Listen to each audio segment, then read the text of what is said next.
అందరికీ నమస్కారం. నేను మెరుగు Sridhar. Please like, subscribe political in. దయచేసి సబ్స్క్రైబ్ చేసుకోవట్లేదు ఛానల్ సబ్స్క్రైబ్ చేయండి, లైక్ చేయండి, షేర్ చేయండి. మనకు బెంగాల్లో జరిగిన రేప్ కేసు నిజంగా చాలా దురదృష్టకరం. దీనికి బాధ్యత వహించాల్సింది అక్కడే ముఖ్యమంత్రి మమతా బెనర్జీ. ఎందుకంటే ఆమె స్వయంగా ప్రొటెస్ట్ చేస్తున్నారు. ఏమమ్మా, హెల్త్ మినిస్టర్ నువ్వే, హోమ్ మినిస్టర్ నువ్వే, ముఖ్యమంత్రి నువ్వే, ఈ సోయి నీకు ఎక్కడ పోయింది అంటే ఆర్జికర్ హాస్పిటల్ మాఫియాను పెంచి పోషించింది టిఎంసి గుండాలు.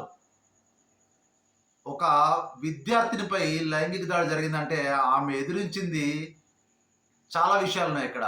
ముఖ్యంగా ఆర్జికర్ హాస్పిటల్లో అవయవాలు అమ్ముకుంటున్నారు, అవయవాలు అక్రమ రవాణా చేస్తున్నారు దేశ విదేశాలకు. మరియు డ్రగ్ మాఫియా జరుగుతుంది అక్కడ. పనికిరాని డ్రగ్స్ అమ్ముతున్నారు, ఎక్స్పైరీ డేట్ డ్రగ్స్ అమ్ముతున్నారు. ఇంకా ఎన్నో ఎన్నో దారుణాలు జరుగుతున్నాయి అక్కడ. శవాలను కూడా బిజినెస్ కు వాడుకుంటున్నారు ఈ ఆర్జికర్ ఆసుపత్రి. వివాదాలకు కొత్త కాదు ఈ ఆర్జికర్ ఆసుపత్రి. మమతా బెనర్జీకి నేను కొన్ని క్వశ్చన్స్ వేయదలుచుకున్నాను. 3 గంటల వరకు కూడా ఎఫ్ఐఆర్ ఫైల్ కాలేదు. ఎందుకు ఫైల్ కాలేదు? ప్రిన్సిపల్ని 12 అవర్స్లో ఇంకొక కాలేజ్ ట్రాన్స్ఫర్ చేశారు. ఎందుకు ట్రాన్స్ఫర్ చేశారు? ఒక అల్లరి మూగ వచ్చి హాస్పిటల్ని ధ్వంసం చేస్తుంటే పోలీస్ ఎందుకు యాడ్ చేయలేదు? అంటే నిజంగా ఇది మమతా బెనర్జీ ఫెయిల్యూర్, అందులో ఎటువంటి సందేహం లేదు. నువ్వు హోమ్ మినిస్టర్, నువ్వు హెల్త్ మినిస్టర్, 2 రకాలుగా ఫెయిల్ అయిపోయినావు. దానికి తోడు ఈ గూండాలను కాపాడాల్సింది పోయి ఫస్ట్లో సూసైడ్ అని చెప్పించావు పోలీస్ కమిషనర్తోని. సూసైడ్ అని చెప్పి వాళ్ళ అభయ మదర్కు ఫోన్ చేసి కోల్కతా పోలీస్ కమిషనర్ చెప్పాడు. ఆమె లెగ్స్ 90 డిగ్రీస్లో ఉన్నాయి. అంతే గ్యాంగ్ రేప్ జరిగింది ఇక్కడ. ఎందుకంటే ఆ విద్యార్థిని ఈ హాస్పిటల్ అక్రమాలను అడిగినందుకు ఆమెను చంపారు.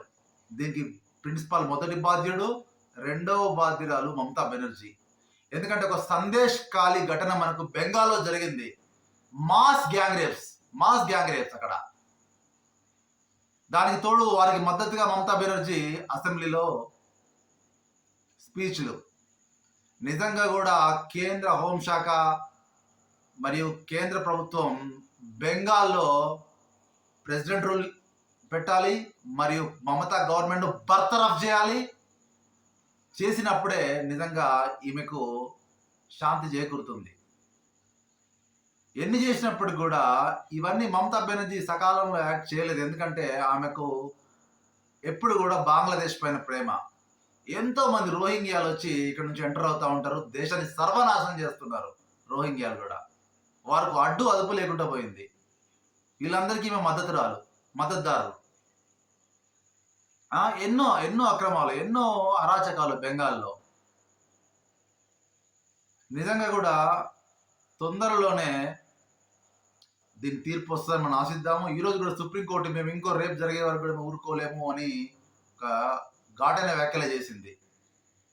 మమతా గవర్నమెంట్ పైన సీరియస్ యాక్షన్ కూడా వాళ్ళు రైజ్ చేస్తున్నారు. ఎందుకంటే ఎవరు కూడా ఇన్ టైంలో యాక్ట్ కాలేదని. నిజంగా కూడా ఒకటే నేను hashtag Mamata should quit and impose president rule in Bengal. These are my hashtags. ధన్యవాదాలు. Please like, subscribe political.